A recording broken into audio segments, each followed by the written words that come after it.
Hello, welcome to Violon Creations Sewing Hub. If you are new to sewing and you want to learn how to thread a sewing machine, this video is for you. My name is Rosalind Dacha. In today's video, I will take you to some parts of the sewing machine and how they work. And at the end of the video, I'll show you how to thread the machine. So the sewing machine comes in different types, but basically most of them have the same parts or similar parts, and the threading is also similar. So for this machine, it has a reverse sewing lever, and most machines have this function. Apart from reverse sewing, it has two knobs.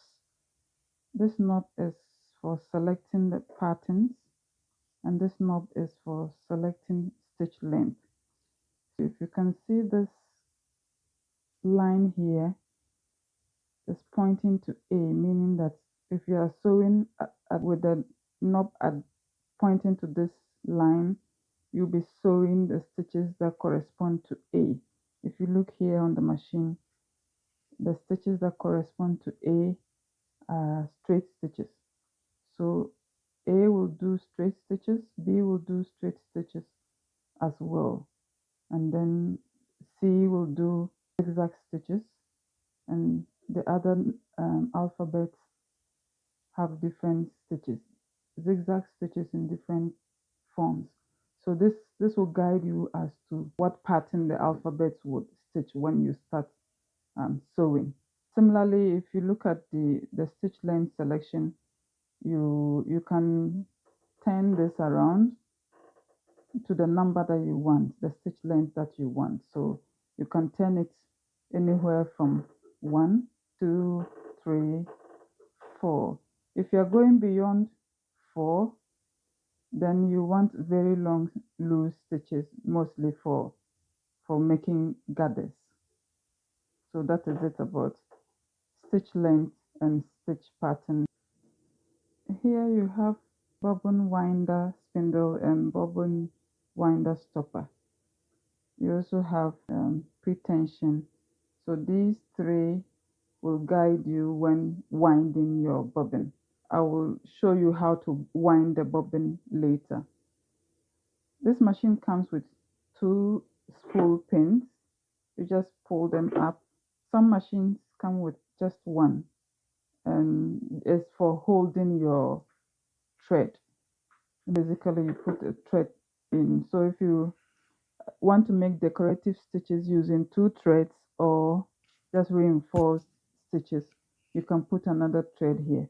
For most sewing projects, you just need only one spool pin to do the job. Mostly the other one will not be needed. Here you have this guide for threading the machine. This is your tension dial. Basically what it does is that it regulates the top thread and the bottom thread to give you even stitches that are not too tight or too loose. When you hold the handle and turn it, you see this other thread guide show up. Later on, when I take you through how to thread the machine, you will understand how all these work. This is a pressure foot. They come in different types for different functions.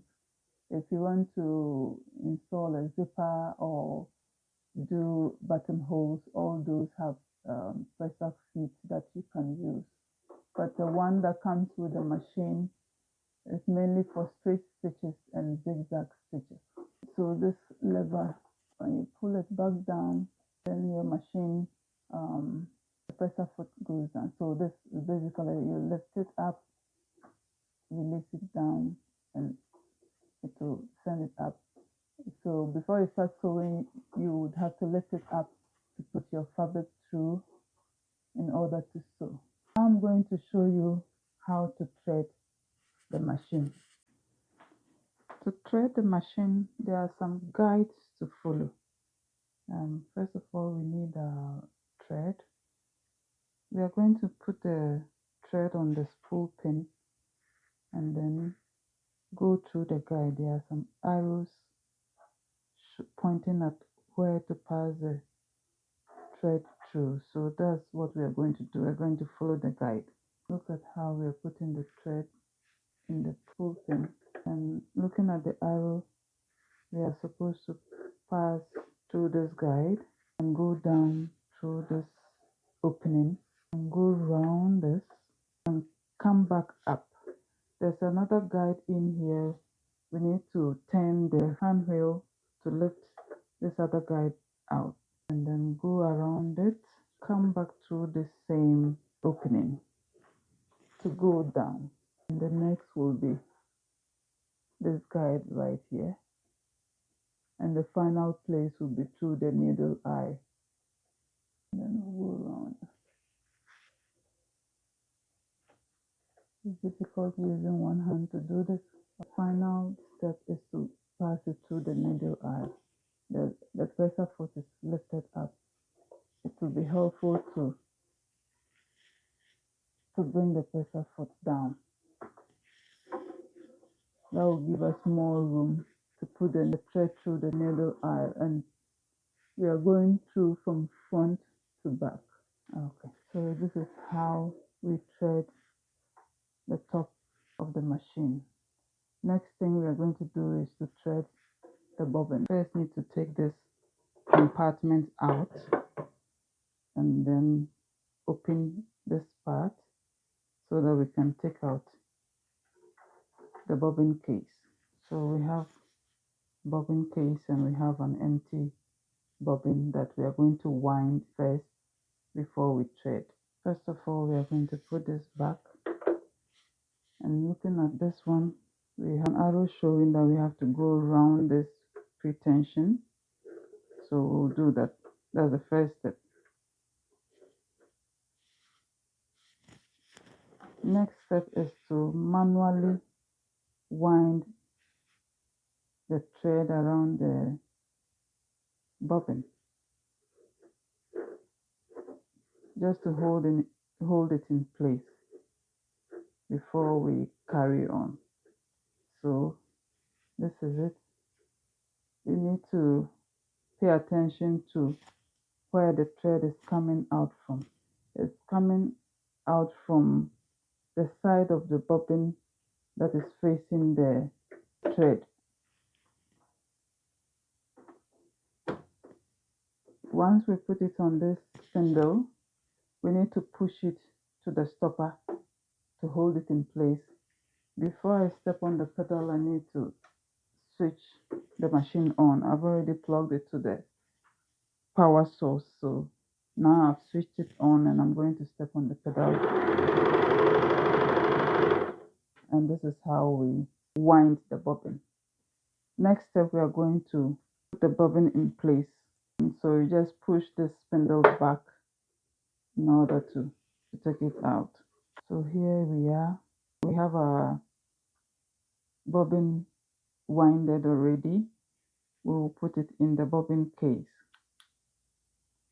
Once you put it in the bobbin case, there's a hole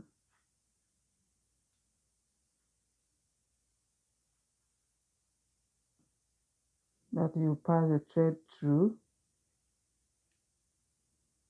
and there's another one that you pass it out.